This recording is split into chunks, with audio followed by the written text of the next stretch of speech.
You two are some of the most recognizable twins probably on the planet. Can you walk down the street together anymore at all? Yeah, well, this is my natural hair colour. We're actually about your hair colour, but it's our last day, last Friday, so it's still ginger from being the Weasley. But yeah, no, it's all right. It's okay. We don't mind it. Yeah. I heard there was crying on the set of the last day. A little bit. I can't say I wept in the sense. I don't know. I got quite a big lump in my throat though. It doesn't seem real. No, it was very. Yeah, as James said, you got a lump in your throat, but it's almost keep it together because you don't want your emotions to.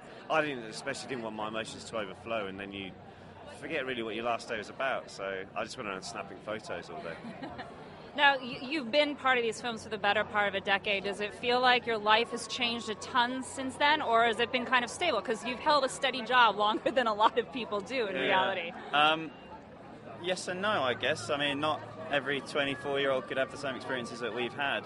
And for that, we're really grateful. But we've still got the same core friends that we've had ever since we were 5 years old. So in that sense, we're the same as well. But it's changed beyond doubt than what...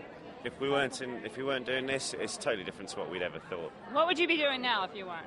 If I wasn't doing this, I'd have probably done a degree in geography, probably human geography. It's totally different. So yeah, but it's always nice to come to these places. And you?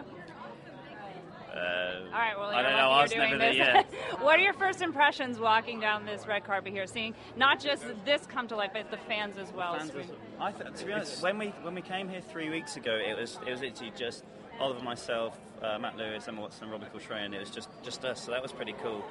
So we could get the whole scope. But then we also thought, what's it going to look like when this is unveiled to everybody? And it's exactly how I imagine it, if not more. Like you got kids looking in Zonkos and Honeydukes, like I see one lad there saying, obviously telling his mum he wants something.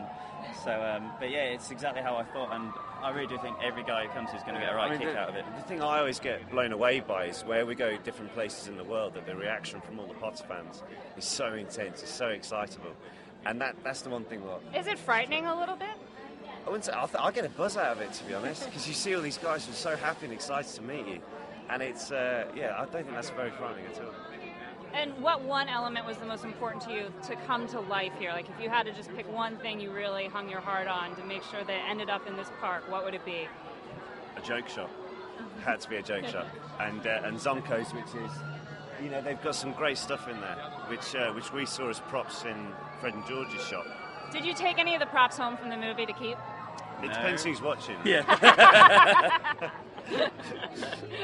I'll take that as a sock. Yeah. Thanks a lot, guys. Thank you very much.